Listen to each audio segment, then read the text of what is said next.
ውዱ ነብያችን ሰለላሁ ዐለይሂ ወሰለም አንድ ቀን ሲያወጉ ጅብሪል ሆይ ትክክለኛ ገጽታ ማየት ፈልጋለሁ አሉት። ይህንንማ መቋቋም አትችልም በማለት የትዕይንቱን ክብደት አስረዳቸው። ኢንሻአላህ አቋቋመዋለሁ አሉት። የመመልከት ጉጉታቸው በፊታቸው ላይ የተነበበ ለረሱል ሰለላሁ ዐለይሂ ወሰለም እንቢታ የማይሆንለት ጅብሪልም የት ስፍራ ላይ በትክክለኛ ገጽታ ይልገለጽልህ አላቸው።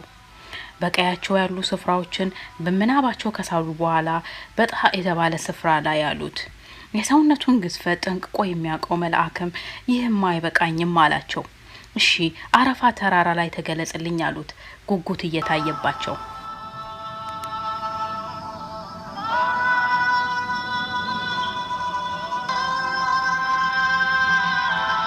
ለተወሰነ ሰዓት ሊገለጽላቸው የአረፋ ተራራ ላይ ቀጠሮ አድርገው ወሰኑ።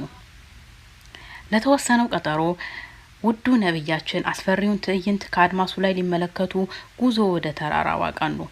ስፍራውን ደርሰው ናፍቆት፣ ጉጉት፣ ፍርሃት ከውዴ ሰለላሁ ዐለይሂ ወሰለም ልብ ቦታቸውን ይዘዋል። በዚህ ሁኔታ ተረጋግተው ሲቆሙ ስፍራው ያልበቃው ጅብሪልም ከ600 ክንፎቹ ውስጥ ሁለቱን ብቻ ቀስ አድርጎ በመዘርጋት ተገለጸላቸው። ይህን ሲመለከቱ የትኛውም የሰውነት አካላቸው ሊቋቋሙ አልቻለም።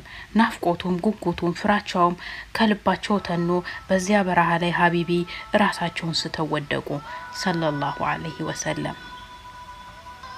የውዱን በመሬት መደፋት የተመለከተው ጅብሪልም ወደ ሰውኛ ቅርጽ በመመለስ በመሬት የወደቁትን ነብይ ከመሬት አንስቶ አፈር ከላያቸው ላይ እየጠራረገላቸው ሙሐመድ ሆይ ተረጋጋ፣ እስራፊልን ብታይ ታዲያ እንዴት ልትሆን ነው? እሱ እኮ እግሩ እታች 7ኛ መሬት ሲሆን ጭንቅላቱ ከአርሽ በታች ነው ያለው በማለት የጌታቸውን የፍጥረት ጥበብ ነገራቸው። ተመልከቱ እስቲ ጅብሪል 600 ክንፍ ኖሮት ሁለቱን ሲዘረጋ ይህን ያህል ራስ ካሳተ ሁሉንም ቢዘረጋ ምን ሊከሰት ነው? አላህ በቁርአኑ እንዲህ ይላል፣ የጌታህን ሰራዊት ከሱ ሌላ ማንም አያውቅም።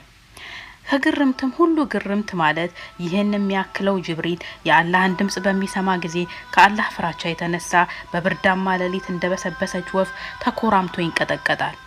ጌታዬ ልዕልና ልቅናና ውዳሴ ላንተ ብቻ የተገባ ይሁን። ሰላም በሙሐመድ እንዲሁም በተቀሩት ነብያትና በጅብሪልም በተቀሩት መላእክትም ላይ ይስፈን።